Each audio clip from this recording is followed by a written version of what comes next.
Assalamualaikum class. This is Mohammad Hashim Zia and you guys are watching Math 6 by Hashim Zia. बेटा आज की class के अंदर हम लोग नस यूनिवर्सिटी के पास पेपर्स के अगेन एक और लेक्चर को कवर अप करने के ऊपर मूव करेंगे। नस यूनिवर्सिटी के अंदर अगर आप एडमिशन लेना चाहते हैं तो खुदारा पास पेपर्स अपने लाजमी तौर पे बड़े अच्छे तरीके से कवर अप करें।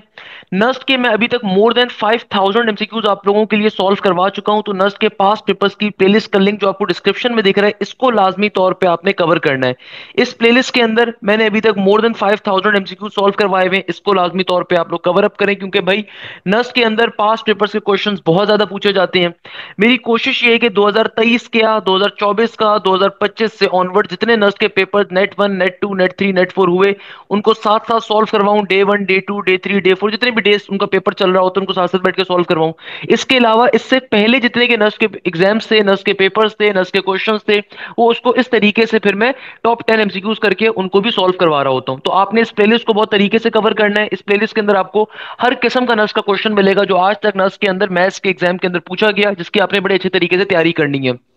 इसके अलावा अगर आप अपनी प्रॉपर तैयारी करना चाहते हैं तो बेटा हमारा न्यू नर्स का बैच स्टार्ट हो रहा है नर्स के नेट नंबर 4 की प्रिपरेशन करने के लिए, और ये बैच स्टार्ट हो रहा है 21 मई से, just after your intermediate exam. तो आपने लाजमी तौर पे इस बैच का हिस्सा बनना है। इस बैच में ना सिर्फ आपकी नर्स की तैयारी होगी बल्कि नर्स के साथ फास्ट की, एनईटी की, मेरान की, जीआईकेआई की, कॉमसेट्स की, आईबीए की, नर्स बिजनेस स्कूल की, यूईटी की, आपकी पाकिस्तान की तमाम टॉप यूनिवर्सिटीज की तैयारी कवर होगी। अगर आप पंजाब यूनिवर्सिटी में अप्लाई कर रहे हैं, एयर यूनिवर्सिटी में अप्लाई कर रहे हैं, इधर you are applying for the Dawood university और कराची यूनिवर्सिटी, आपको तमाम यूनिवर्सिटी की तैयारी इस बैच में कवर करवाई जा रही होगी।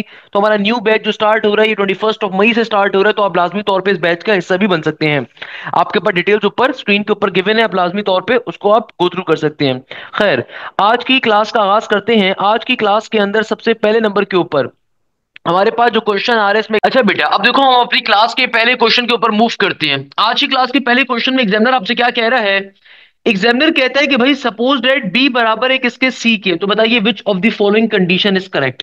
अब देखो इस क्वेश्चन के अंदर एग्जामिनर आपसे क्या कह रहा है। एग्जामिनर आपसे कह रहा है कि भाई तुम्हारे पास अगर बी बराबर है किसके, सी के, तो बताइए इन चारों में से कौन सी कंडीशन करेक्ट होगी। तो चेक कर लेते हैं भाई, जहां जहां बी आ रहा है तो ये क्या बन जाएगा, बी की जगह पे सी आ जाएगा तो ये बन जाएगा सी प्लस का डी, इक्वल टू के बाद यहाँ पे भी आ रहा है सी प्लस का डी, तो इट कैन बी करेक्ट। भाई ये करेक्ट बिल्कुल हो सकता है। अच्छा भाई आगे जरा चेक कर लेते हैं, ये तो हमें बात समझ में आती है, तो ये करेक्ट हो सकता है, बिल्कुल हो सकता है करेक्ट भाई। और अगर मैं इस वाले सी की जगह पे बी रख दूं तो ये तो मगर बी प्लस का डी बन जाएगा, मगर ये तो फिर गलत हो जाएगा क्योंकि भाई हमारे पास इक्वल टू के इस तरफ क्या है, सी प्लस का डी, तो सी चूंकि बी के बराबर है तो आप उसको भी चेंज कर सकते हो। मगर चलो फिलहाल इसको एडिट रहने देते हैं। नेक्स्ट ऑप्शन देखते हैं। नेक्स्ट ऑप्शन अगर मैं देखूं तो यहाँ पे देखो बी आ रहा है, बी की जगह पे सी रखते हैं तो सी प्लस का सी बन गया, इक्वल टू के बाद सी का सी फिर प्लस का बी, अगेन चूंकि बी बराबर है सी के तो बी की जगह पे सी आ जाएगा, तो सी प्लस का सी क्या हो जाएगा, two C, again C plus का सी क्या हो जाएगा, टू सी। तो ये वाली स्टेटमेंट ज्यादा करेक्ट है, ये वाली स्टेटमेंट क्या है, ज्यादा करेक्ट है, ये वाली स्टेटमेंट करेक्ट नहीं है बेटा। सेम गोज फॉर एयर, ये स्टेटमेंट भी करेक्ट नहीं होगी, तो खाली एक स्टेटमेंट ऐसी है जिसको वेरीफाई कर रही है। ये चीज जहन में रखिएगा, ये बेसिक कॉन्सेप्ट होते हैं जिनका आपने बड़ा ख्याल रखना होता है।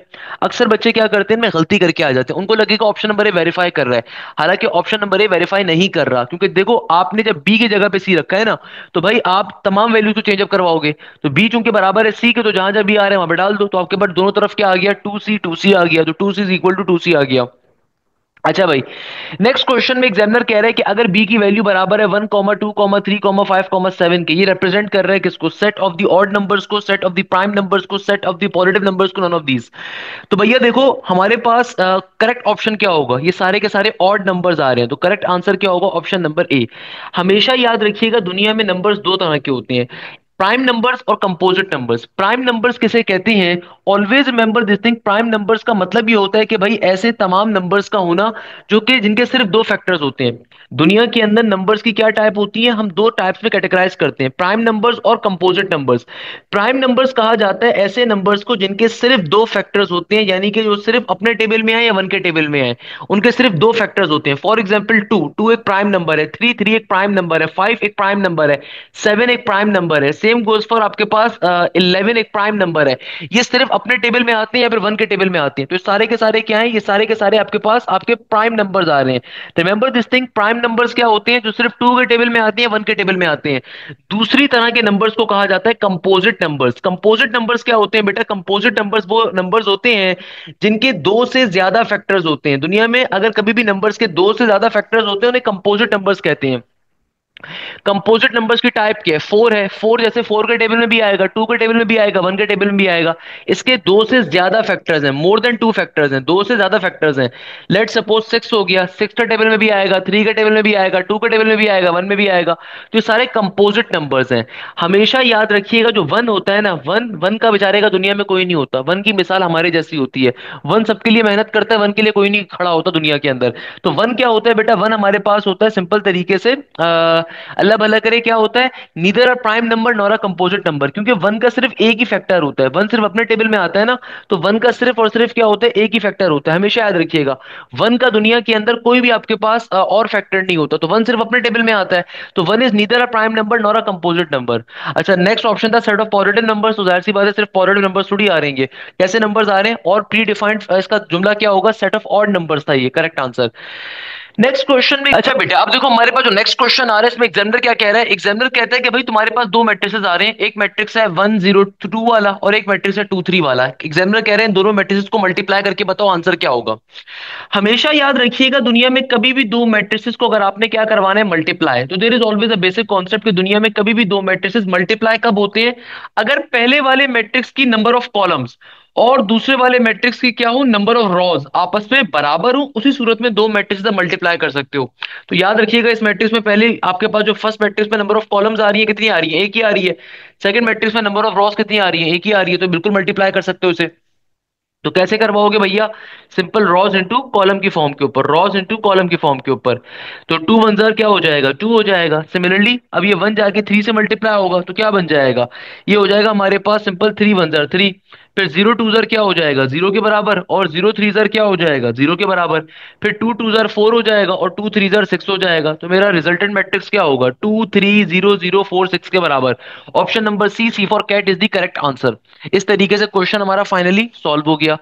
नेक्स्ट क्वेश्चन में एग्जामिनर देखो आपसे क्या कह रहा है। एग्जामिनर कहता है let m is equal to 1 2 4 5 and n is equal to √1 √4 √16 and √25। तो एग्जामिनर कहता है m and n are the rectangular matrix, m and n are equal, m and n are not equal matrices या फिर none of these. देखो भाई इस question के अंदर आपको बेसिकली दो मैट्रिसेस गिवन है, एक मैट्रिक्स m है और एक मैट्रिक्स n आ रहा है। एग्जामिनर कहता है ये दोनों मैट्रिसेस किस तरह की प्रॉपर्टीज को पोसेस कर रहे हैं। मुझे साफ तौर पे दिख रहा है कि भाई मैट्रिक्स m जो है सिंप्लीफाइड फॉर्म पे है, matrix n square root matrix है, इसको अगर आप सिंप्लीफाई करो तो क्या बनेगा, रूट वन के बराबर ही होता है। रूट वन का क्या होता है वैल्यू, वन के बराबर होती है। रूट फोर बराबर होता है बेटा टू के, रूट सिक्सटीन बराबर होता है किसके, फोर के, रूट ट्वेंटी फाइव बराबर होता है फाइव के। तो अल्टीमेटली वापस से मैट्रिक्स m ही बन गया, यानी कि मैट्रिक्स m और मैट्रिक्स n के हैं दोनों आपस में बराबर हैं, तो they are equal matrix count किए जाएंगे। सिंपल तरीके से क्वेश्चन क्या हो जाएगा, सॉल्व हो जाएगा। Next question again theoretical MCQs आ रहा है। एग्जामिनर कहता है कि भाई अगर तुम्हारे पास एक ग्रुप है, उस ग्रुप की वैल्यूज है 1 comma negative 1 comma iota comma negative iota, तो एग्जामिनर कहता है कि भाई ये एबेलियन ग्रुप के सूरत में फॉर्म करेगा। एबेलियन ग्रुप आपके पास कब बन रहा होगा, ये किसके अंदर क्लोज हो रहा है। हमेशा याद रखिएगा कि भाई आपके पास जो ये फोर्थ रूट ऑफ यूनिटी होती है किस पर्टिकुलर कॉन्सेप्ट के ऊपर क्लोज हो रही होती है। पेपर में ये क्वेश्चन ऐसे भी आता है, पेपर में ये क्वेश्चन ऐसे भी नस में बहुत दफा पूछा जाता है कि भाई ये जो आपके पास फोर्थ रूट ऑफ यूनिटी है, ये जो ग्रुप है, ये सेट है, किस पे क्लोज हो रहा है, मल्टीप्लीकेशन पे, एडिशन पे या डिवीजन पे। तो भाई इसका मतलब क्या होता है कि आप बारी बारी बाइनरी ऑपरेशन करके चेक करो उसके एलिमेंट्स के ऊपर, अगर तो आपको आंसर उसी सेट का कोई एलिमेंट मिले, इसका मतलब क्या है, वो बाइनरी ऑपरेशन उस पर वेरीफाई कर रहा है।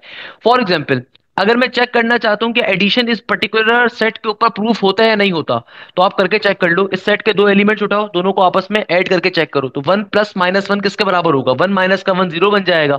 जीरो इस सेट का कोई भी एलिमेंट नहीं है, इसका मतलब एडिशन इस सेट के ऊपर क्लोज नहीं हो रहा। मल्टीप्लीकेशन करके चेक करो, भाई one multiply by negative one क्या होगा, नेगेटिव वन इस सेट का एलिमेंट है।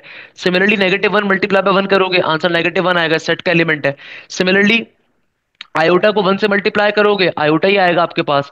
या फिर आप नेगेटिव वन को आयोटा से मल्टीप्लाई करोगे, नेगेटिव वन को आयोटा से मल्टीप्लाई करोगे तब नेगेटिव का आयोटा आएगा, वो भी सेट का एलिमेंट है। या फिर अगर मैं आयोटा को नेगेटिव आयोटा से मल्टीप्लाई करूं, यानी कि आयोटा और नेगेटिव आयोटा को मल्टीप्लाई करूं, तो आंसर आएगा नेगेटिव का आयोटा स्क्वायर। और आयोटा स्क्वायर बराबर होता है किसके, नेगेटिव वन के, तो नेगेटिव नेगेटिव प्लस का वन बन गया, वो भी इस ग्रुप का एलिमेंट आ रहा है। यानी कि देखो मल्टीप्लीकेशन जब मैं इस सेट के तमाम एलिमेंट्स के ऊपर परफॉर्म करता हूं, तो जो भी आंसर आएगा वो इसी सेट के अंदर एग्जिस्ट करना चाहिए।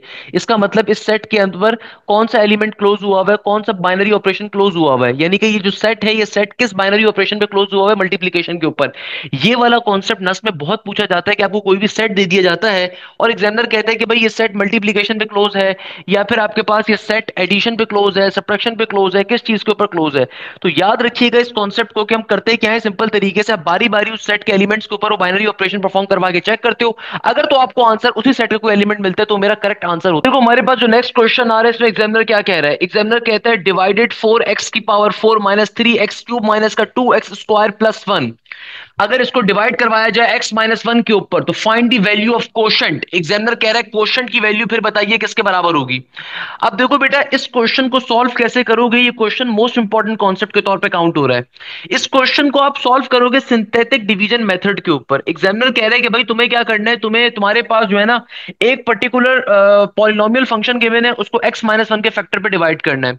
तो भाई इसको डिवाइड करने का तरीकेकार क्या होता है कि देखो आपको फैक्टर क्या गिवन है, x-1 का फैक्टर गिवन है, इसको आपने जीरो के बराबर कंसीडर किया तो आपके पास x की वैल्यू क्या आ गई, 1 के बराबर। अब आपने करना क्या होता है, सिंथेटिक डिवीजन मेथड क्या कहता है कि सिंपल तरीके से इस तरीके से डिवीजन का आप सिंबल बनाओगे, सही है ना। अब देखो आपके पास x की वैल्यू किसके बराबर गिवन है, x की वैल्यू गिवन है आपके पास 1 के बराबर, तो आपने उसको यहां पे रखा।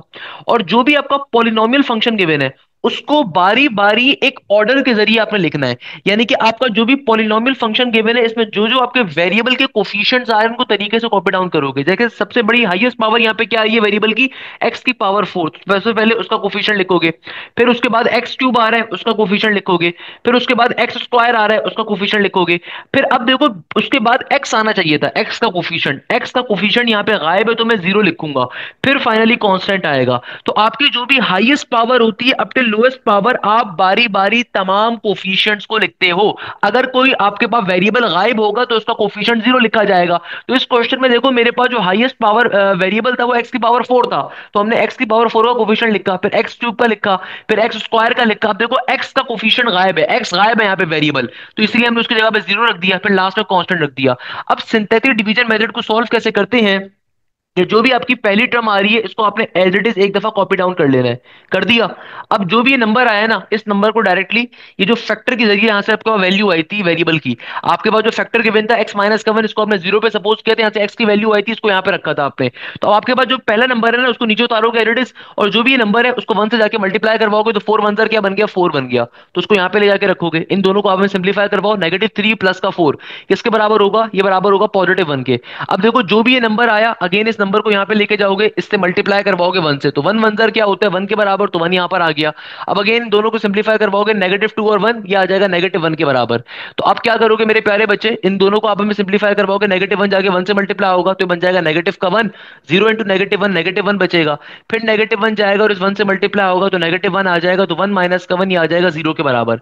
अब एग्जामिनर आपसे कहता है इसको क्या करके बताओ सिंपली, अब इसका आंसर आपको रखना है। इसका आंसर कैसे लिखोगे, देखो हमेशा याद रखिएगा जब कभी आप एक पॉलिनोमियल फंक्शन को एक फैक्टर पे डिवाइड करवाते हो ना तो आंसर लिखने का तरीकेकार क्या होता है कि जो भी आपके पॉलिनोमियल के हाईएस्ट पावर वेरिएबल होता है, जो भी आपके पॉलिनोमियल की हाईएस्ट पावर वेरिएबल होता है, आंसर लिखते हुए आप हमेशा एक पावर कम कर देते हो। जाहिर सी बात है आपने दो फंक्शंस को डिवाइड करवाया, आपकी पावर कैंसिल आउट हुई होगी, तो जो भी आपके ओरिजिनल पॉलिनोमियल की हाईएस्ट पावर होती है, जैसे कि यहाँ पे मेरे पॉलिनोमियल की हाईएस्ट पावर x⁴ है, तो जब मैं अपना आंसर लिखूंगा ना तो आंसर x³ के फॉर्म में लिखा जाएगा, x³ से स्टार्ट होगा।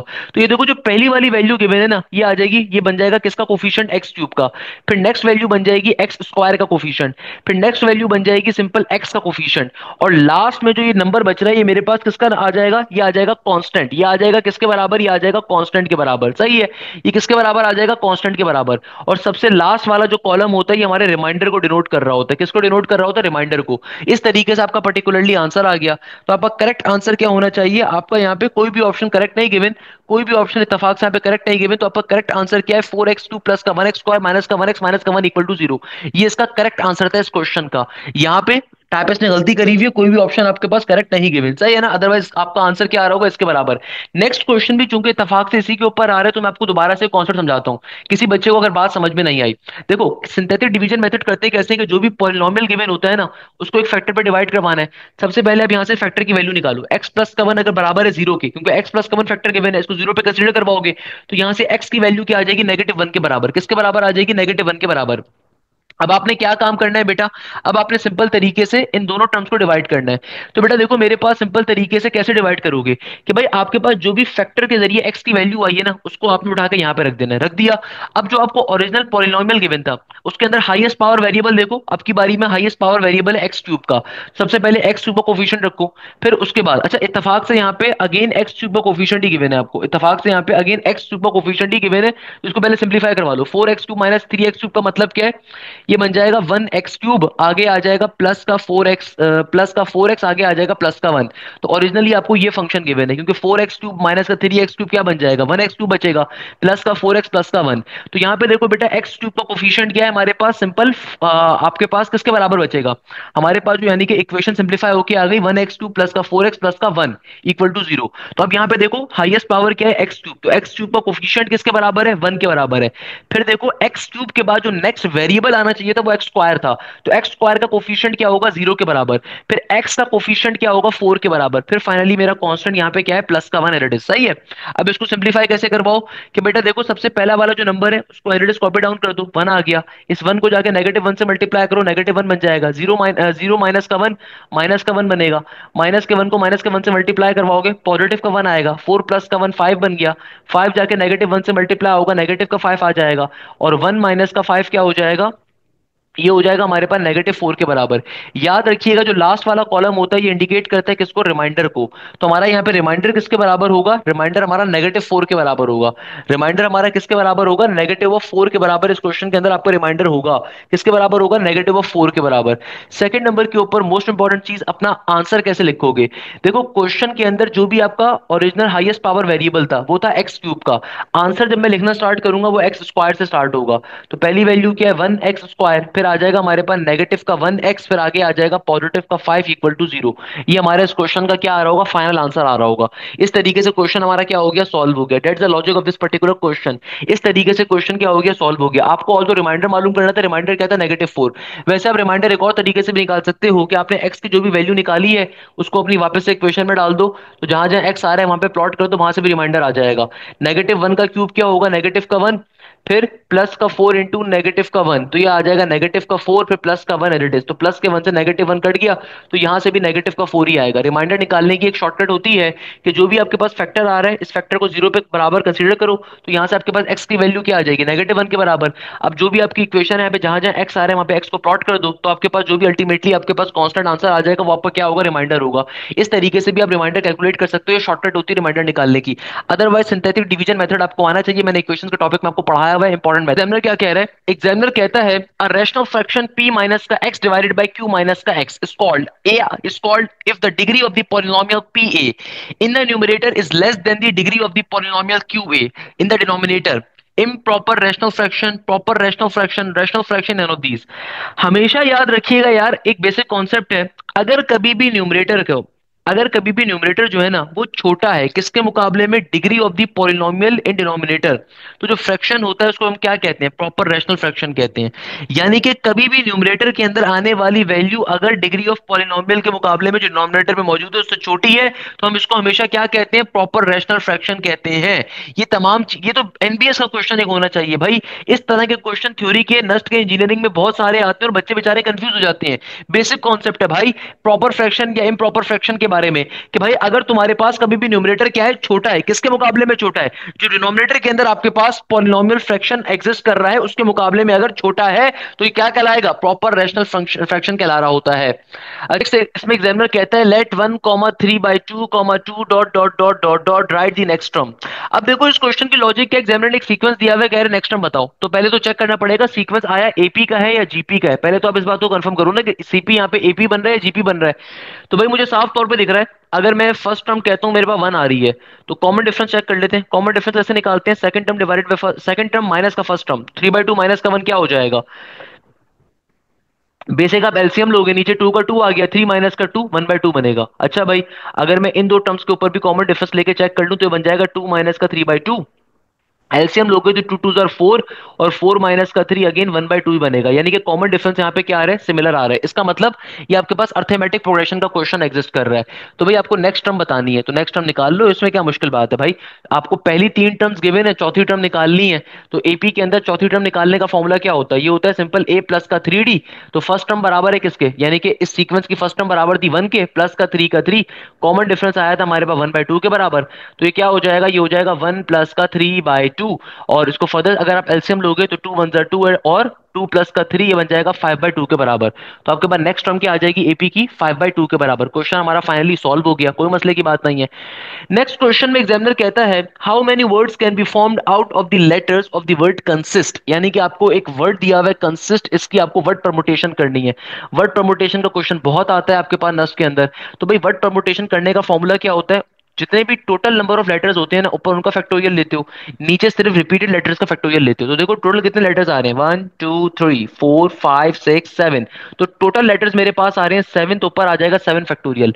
नीचे डिवीजन में क्या करोगे, सिर्फ जो लेटर्स रिपीट कर रहे हैं उनका फैक्टोरियल। नीचे डिवीजन के अंदर क्या करोगे, जो लेटर्स आपके पास बेटा रिपीट कर रहे हैं सिर्फ उनका फैक्टोरियल। तो कौन कौन से लेटर रिपीट कर रहा है, सी रिपीट कर रहा है नहीं कर रहा, ओ कर रहा है नहीं कर रहा, क्या एस कर रहा है, एस कर रहा है कितनी दफा कर रहा है, दो दफा कर रहा है, तो नीचे टू फैक्टोरियल आ जाएगा। तो seven factorial divided by two factorial बन जाएगा ये। तो क्या हो जाएगा हमारे पास, सेवन फैक्टोरियल की वैल्यू आपको वैसे ही याद होनी चाहिए। सेवन फैक्टोरियल की वैल्यू किसके बराबर होती है, ये होती है हमारे पास फाइव जीरो फोर जीरो के। सिक्स फैक्टोरियल होता है सेवन ट्वेंटी, सेवन फैक्टोरियल होता है फाइव जीरो फोर जीरो के। टू फैक्टोरियल टू के बराबर होता है, सिंप्लीफाई करवा लो। तो क्या बन जाएगा, टू टू जार फोर, टू फाइव जार टेन, टू टू जार फोर एंड जीरो का zero, two five two zero के बराबर। तो option number C, C for elephant is the correct answer. इस तरीके से क्वेश्चन क्या हो जाएगा हमारा, सिंप्लीफाई हो जाएगा, क्वेश्चन हमारा क्या हो जाएगा, सॉल्व हो जाएगा। That's a very basic logic. हमारा क्वेश्चन क्या हो जाएगा बेटा, इस तरीके से सिंपल तरीके से सिंप्लीफाई हो जाएगा। मुझे बताइए ये बात समझ में आती है, बात पल्ले पड़ती है, इसमें कोई मुश्किल बात, इसमें कोई मुश्किल चीज, please let me know this thing. भाई इस तरीके से हमारे आज की क्लास के टॉप 10 एमसीक्यूज अपने मंतकी अंजाम पे पहुंचते हैं। याद रखिएगा बेटा, अगर आप नर्स की तैयारी कर रहे हो तो हर तरह के एमसीक्यूज के लिए आपको प्रिपरेशन करनी है। इसीलिए आपको रिकमेंड किया जाता है कि आप बैच का हिस्सा बनिए, ताकि बैच में आपको बेसिक टू एडवांस हर किस्म के हम कौन सा डिलीवर करते हैं। तमाम के तमाम सब्जेक्ट्स आपको लाइव क्लासेस के अंदर पढ़ाए जाते हैं। इसके अलावा आप लोगों की तमाम यूनिवर्सिटीज की तैयारी कंप्लीटली कवर होती है। चाहे आप किसी भी यूनिवर्सिटी की तैयारी कवर अप कर रहे हो, आपको तमाम यूनिवर्सिटीज की लाइव क्लासेस प्रॉपर पाकिस्तान के बेस्ट एप्टीट्यूड टीचर्स सारी की सारी चीजें प्रोवाइड करते हैं। आपके प्रॉपरली टेस्ट कंडक्ट होते हैं, जो भी लाइव क्लासेस कंडक्ट होती हैं इनकी प्रॉपरली आपको रिकॉर्डिंग्स प्रोवाइड की जाती हैं। हर सब्जेक्ट के आपको प्रॉपरली नोट्स प्रोवाइड किए जाते हैं, हमारे अपने पोर्टल्स होते हैं, उन पोर्टल्स के थ्रू। इसके अलावा जो भी आपका टेस्ट कंडक्ट होता है उस टेस्ट की आपको प्रॉपरली प्रैक्टिस भी कवर करवाई जाती है। ये तमाम चीजें हमारे पास परफॉर्म होती हैं, तमाम चीजें आपको कवर अप करवाते हैं। चाहे आप नर्स की तैयारी कर रहे हो, आप फास्ट की तैयारी कर रहे हो, आप जेआईके की तैयारी कर रहे हो, आप कॉमसेट्स की तैयारी कर रहे हो, आप यूईटी की तैयारी कर रहे हो, गर्ज ये कि आप पाकिस्तान की किसी भी यूनिवर्सिटी की तैयारी कर रहे हो, हम आपको एक एक चीज बेसिक टू एडवांस लेवल के ऊपर लेके चलते हैं, बताते हैं, कवर करवाते हैं। एंड अल्हम्दुलिल्लाह अल्हम्दुलिल्लाह आपको उसका बड़ा फायदा भी मिलेगा, और उसका फायदा आपको दिखता भी है काफी सारा। तो बताने का मकसद ये है कि भाई हमारा जो न्यू बैच है वो स्टार्ट हो रहा है 21 मई से। इस बैच का आप हिस्सा लाजमी तौर पर बन सकते हैं, उस वक्त तक आपके पेपर्स एंड हो चुके होंगे। तो आपने करना क्या है, आपने लाजमी तौर के ऊपर स्क्रीन पे जो आपके पास नंबर गिवन है, उस नंबर के जरिए आपने लाजमी तौर के ऊपर बैच का हिस्सा बनना है। और बैच का हिस्सा बनना का तरीकेकार बहुत सिंपल है। आप सिंपल तरीके से, जब तक आपके नस का, फास्ट का, यूईटी का, एनईटी का, मेरान का, कायदे अवाम का, जीआईके का टेस्ट नहीं हो जाएगा, आपके मल्टीपल टाइम्स लाइव क्लासेस के अंदर कोर्स कवर करवा रहे होंगे। तो यहीं पे इस क्लास को एंड करते हैं, उम्मीद के साथ कि आप जाएं जैसे खैरियत से, मुझे बहुत सारी दुआओं में याद रखिएगा। जज़ाक अल्लाह, thank you so much. Hashim दिया साइनिंग ऑफ।